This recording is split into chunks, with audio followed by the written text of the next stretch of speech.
And he just lifted up and he just threw it. And by the time he got out of his hands, he's like, oh my God, and he came running over to me. What if everything you thought you knew about the king of rock and roll was only part of the story? What if the woman who knew him better than anyone had been keeping secrets for decades, waiting for the right moment to share the truth? Well, that moment has finally arrived. At 80 years old, Priscilla Presley is breaking her silence, and what she has to say will change the way you see Elvis forever. For more than 40 years, Priscilla has carried the weight of memories that most of us can only imagine. She has watched as the world created their own version of Elvis, turning him into a legend, a myth, almost a cartoon character. But she knew the real man behind the fame. She saw him at his highest highs and his lowest lows, and now, after all these years, she is ready to tell us things she has never said before. The story of Priscilla and Elvis is one of the most famous love stories in American history, but it is also one of the most misunderstood. When people think of Elvis, they think of the jumpsuits, the concerts, the movies, and the mansion called Graceland. They think of screaming fans and #1 hits, but Priscilla remembers something different. She remembers a young man who was scared of losing everything he had worked for. She remembers late-night conversations about life and death. She remembers a person who felt trapped by his own success. Let's go back to the beginning, to a time when Priscilla was just a regular teenager living in Germany. Her father was in the Air Force and her family had been stationed overseas. She was only 14 years old when she first met Elvis Presley at a party in 1959. Elvis was already a massive star by then, but he was serving in the army, stationed in Germany just like her father. When someone told her that Elvis Presley wanted to meet her, she thought it was a joke. How could the most famous person in the world watch you? Not to meet a nobody like her? But it was not a joke. Elvis really did want to meet her. And when they were introduced, something magical happened. Priscilla has said that she was terrified at first. Her hands were shaking and she could barely speak. But Elvis was kind to her. He was gentle and funny, not at all like the wild performer she had seen on television. He asked her about school and her family. He treated her like she mattered, like she was not just another fan, but a real person worth knowing. That night changed both of their lives forever. Elvis was 24 years old, and he was lonely. Being famous had cost him more than most people realized. He could not go anywhere without being mobbed by fans. He could not trust most people because they only wanted something from him. But with Priscilla, he felt like he could be himself. She did not want anything from him except his company. She did not care about his money or his fame. She just liked being around him. For Priscilla, meeting Elvis was like stepping into a dream world.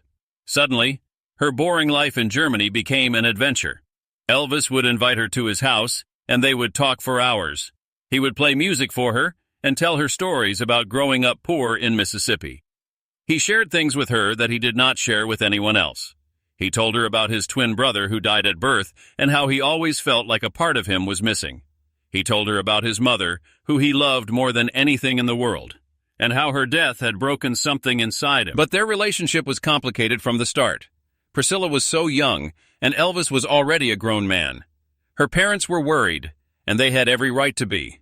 But Elvis promised them that he would take care of her, that he would never do anything to hurt her. He convinced them that his feelings were genuine, that this was not just some celebrity fling, and somehow they believed him. When Elvis's time in the army ended, he had to return to America. Priscilla was heartbroken. She thought she would never see him again, but Elvis did not forget about her. He called her regularly, sometimes in the middle of the night because he could not sleep. He sent her letters and gifts. He told her that she was special, that she was different from everyone else in his life, and after 2 long years, he invited her to come live at Graceland. Moving to Graceland when she was just 17 years old was overwhelming for Priscilla. The mansion was huge, filled with people who worked for Elvis or hung around hoping to get close to him. There were always parties, always music, always something happening. Elvis kept strange hours, sleeping during the day and staying up all night. Priscilla had to adjust to his schedule, to his way of living. She had to finish high school while living in this crazy environment. Now, at 80 years old, Priscilla has opened up about what those early years at Graceland were really like. And the truth is much more complicated than the fairy tale people imagine. Yes, she loved Elvis. Yes, there were beautiful moments and incredible experiences, but there was also loneliness. Elvis was often away filming movies or performing concerts. Even when he was home, he was surrounded by his entourage, a group of guys who followed him everywhere. They were called the Memphis Mafia, and they were loyal to Elvis above everything else. Priscilla has revealed the sauce, that she often felt like she was living in a golden cage. She had everything money could buy, but she did not have freedom. Elvis was very protective of her, but his protection sometimes felt like control. He did not want her to have a career of her own. He wanted her to be there for him whenever he needed her. He chose her clothes, her hairstyle, even the makeup she wore. He was creating his perfect woman, molding her into his ideal image. But here is what Priscilla wants the world to understand now. Elvis was not trying to be controlling because he was a bad person. He was terrified of losing her. He had lost so many things in his life, starting with his mother. He was afraid that if Priscilla became too independent, she would realize she did not need him anymore. He was afraid that she would see him for what he really was, a scared kid from Mississippi who got lucky and famous but never quite believed he deserved any of it. One of the most shocking things Priscilla has shared recently is about Elvis's struggles with his own identity. The world saw him as this confident, larger-than-life performer who could command any stage. But in private, he was full of doubts. He worried that his talent was not real, that he had just been in the right place at the right time. He was terrified of aging, of losing his looks and his voice. He would stand in front of the mirror for hours, checking every angle, looking for flaws. He became obsessed with staying young and relevant. This obsession led Elvis down some dark paths. Priscilla has now spoken more openly about his dependence on prescription medications. This was not something she could talk about freely when he was alive or even in the years right after his death. But now she feels it is important for people to know the truth. Elvis was not taking drugs to get high or to party. He was taking them because he was in pain, both physical and emotional. He had injured himself many times over the years doing his high-energy performances. He had chronic pain that made it hard to sleep, hard to function. But the pills that were supposed to help him ended up hurting him. They changed his personality. They made him paranoid and unpredictable. Priscilla has revealed that there were nights when she did not recognize the man lying next to her. The gentle, funny person she fell in love with would disappear, replaced by someone who was angry or confused or completely withdrawn. Living with someone who is struggling like that takes an enormous toll, and Priscilla has finally admitted just how hard it was. She felt helpless. She tried to get Elvis to see doctors who might really help him, but the people around him were not always helpful. Some of them were more interested in keeping Elvis happy in the moment than in getting him real help, and Elvis himself did not want to admit he had a problem. He thought he could handle it, that he was strong enough to control it. Their marriage, which happened in 1967, was supposed to be a new beginning. The wedding was beautiful, held in Las Vegas with close friends and family. Priscilla wore a stunning dress, and Elvis looked handsome in his tuxedo. For a moment, everything seemed perfect. 9 months later, their daughter Lisa Marie was born, and Elvis was overjoyed. He was a father, and he took that role seriously, at least in the beginning. But Priscilla has now revealed that becoming parents did not solve their problems. If anything, it made some things harder. Elvis was even more protective now, not just of Priscilla, but of Lisa Marie too. He was paranoid about something happening to them. At the same time, his career was demanding more and more of his time. He was performing regularly in Las Vegas, doing shows that drained him physically and emotionally. He would come home exhausted, sometimes barely able to speak. Priscilla found herself essentially raising Lisa Marie alone, even though Elvis was one of the most famous men on earth. And they lived in a mansion with plenty of help.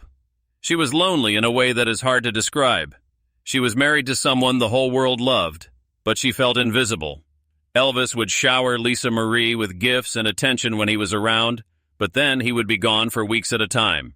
Priscilla was left to handle everything, from the normal parenting stuff to dealing with the strange world of living at Graceland. One of the most heartbreaking things Priscilla has shared is about the moment she knew the marriage was not going to work. She has said that she woke up one day and realized she had lost herself completely. She was not Priscilla anymore. She was just Elvis's wife, Lisa Marie's mother, a decoration in his life. She had no identity of her own, no dreams that were hers alone. She was only 27 years old, but she felt like her life was already over. Leaving Elvis was the hardest thing she ever did. She still loved him, and she knew he loved her in his own way. But she also knew that staying would destroy her. She needed to find out who she was apart from him. When she told Elvis she wanted a separation, he was devastated. He begged her to stay, promised he would change. But Priscilla knew that the problems were bigger than just Elvis changing some habits. The whole structure of their life together was not healthy. They separated in 1972 and divorced in 1973, but Priscilla has emphasized that they never stopped caring about each other. Even after the divorce, they talked regularly. They worked together to co-parent Lisa Marie. Elvis would call Priscilla for advice, and she would always be there for him. She wanted him to be happy, wanted him to get help, wanted him to find peace. That is why August 16, 1977, was such a devastating day for Priscilla. When she got the call that Elvis had died, she was in shock. Even though she had worried about him, even though she had seen how much he was struggling, she never really believed he would die so young. He was only 42 years old. Their daughter was only 9. It did not seem possible that someone so full of life could just be gone. Priscilla has now opened up about that day in ways she never has before. She has described the pain of having to tell Lisa Marie that her father was dead. She has talked about walking through Graceland one last time, seeing all of Elvis's things still there, as if he might walk through the door at any moment. She has shared her guilt, wondering if there was something more she could have done, some way she could have saved him. But she has also talked about her anger. She was angry at the people who enabled Elvis's worst habits. She was angry at a medical system that gave celebrities whatever pills they wanted without regard for their health. She was angry at the entertainment industry that used Elvis up and then moved on to the next big thing. And she was angry at Elvis himself sometimes for not fighting harder to stay alive, for not thinking about what his death would do to his daughter. Processing all of that grief and anger and guilt took years. Priscilla threw herself into being a mother to Lisa Marie and managing Elvis's estate. Graceland was going to be sold because there was not enough money to maintain it. Elvis had been generous to a fault, giving money to everyone who asked, and his finances were a mess. But Priscilla refused to let Graceland be sold. She knew it meant too much, not just to her and Lisa Marie, but to Elvis's fans around the world. She made the brilliant decision to open Graceland to the public in 1982. People said it would never work, that no one would want to tour a dead celebrity's home. But Priscilla understood something those people did not. Elvis was not just a celebrity. He was an icon, a symbol of a whole era of American culture. People did not just want to remember him, they needed to. And Graceland became one of the most visited homes in America, second only to the White House. Managing Elvis's legacy became Priscilla's life's work. She has protected his image, made sure his music continues to reach new generations, and fought against people who tried to exploit his name for their own gain. It has not always been easy. There have been legal battles and difficult decisions. But through it all, Priscilla has been guided by one principle: honoring the real Elvis, not the myth, but the complicated, flawed, talented, generous man she knew. Now at 80, Priscilla is reflecting on everything with a wisdom that only comes with time. She has said that if she could go back, there are things she would do differently. She wishes she had been stronger, had stood up to Elvis more, had insisted he get real help. But she also knows that you cannot save someone who does not want to be saved. Elvis was fighting demons that started long before she met him, demons that he never fully faced. What Priscilla wants people to understand most of all is that Elvis was human. He was not a god or a king, despite what people called him. He was a man who had an extraordinary gift, but who paid an extraordinary price for using it. He gave everything to his music and his fans, and in the end, there was not enough left for himself. She also wants people to know that their love was real. Even though the marriage did not last, even though there were hard times and painful moments, what they had together was genuine. Elvis was her first love, and she was his true partner during some of the most important years of his life. They created a daughter who Elvis adored. They shared experiences that most people could never imagine, and they remained connected until the day he died. Priscilla has also opened up about how Elvis would feel if he could see the world today. She thinks he would be amazed by technology, by how music has changed, by how different celebrity culture has become. But she also thinks he would still struggle with many of the same issues. The pressure to stay relevant, the difficulty of having a private life, the loneliness that comes with fame, these things have not changed. If anything, they have gotten worse in the age of social media and 24-hour news cycles. One of the most touching things Priscilla has shared recently is about the last conversation she had with Elvis. It was just a few weeks before he died, and he called her late at night like he used to when they first met. He told her he was tired, that he did not know how much longer he could keep going. Priscilla told him to take a break, to rest, to put his health first. But Elvis said he could not. Too many people depended on him. Too many people would be disappointed. He felt like he had to keep performing, keep being Elvis, even though it was killing him. Looking back now, Priscilla sees that conversation as Elvis saying goodbye. He knew he was in trouble. He knew his body was giving out. But he felt trapped by expectations, by his own legend. And that breaks Priscilla's heart more than anything else. The man who gave so much joy to millions of people could not find joy for himself. But Priscilla does not want people to walk away from her story feeling only sadness. She wants them to remember the good things, too. She wants them to remember Elvis's incredible sense of humor, how he could make anyone laugh even in the darkest moments. She wants them to remember his generosity, how he would literally give someone the shirt off his back if they needed it. She wants them to remember his talent, that voice that could make you cry or make you want to dance, often in the same song. And she wants people to remember that it is okay to be imperfect. Elvis was imperfect. She was imperfect. Their relationship was imperfect, but that does not make it any less meaningful or beautiful. Life is messy and complicated, and love does not always look like it does in the movies. Sometimes love means letting someone go. Sometimes love means protecting their legacy, even when it is hard. Sometimes love means telling the truth, even when the truth is painful. Priscilla's decision to open up now at 80 years old comes from a place of wanting to set the record straight before it is too late. She has watched as people have created their own narratives about Elvis, some of them true, some of them wildly exaggerated, some of them completely false. She has seen movies and books that get important details wrong, and she has decided that she is the only one left who can really tell the story of who Elvis was behind closed doors. This is not about tearing him down or exposing secrets for the sake of drama. This is about humanizing someone who has been turned into a cartoon character. This is about helping people understand that talent and fame do not protect you from pain. This is about showing that even the king of rock and roll was just a person trying to navigate an impossible situation. As Priscilla looks back on her life, she sees it in 3 parts. There was her life before Elvis, which was short and ordinary. There was her life with Elvis, which was extraordinary but often difficult.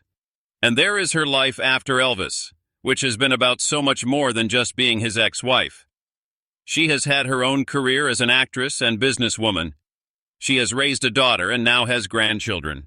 She has built a life that is hers, not defined by someone else. But Elvis will always be a part of her story, and she is finally at peace with that. She does not resent it anymore, does not feel trapped by it. Instead, she sees it as a privilege to have known him, to have loved him, and now to be able to share the truth about him with the world.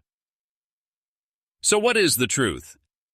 The truth is that Elvis Presley was a musical genius who changed the world. The truth is that he was also a scared, lonely man who never quite figured out how to be happy.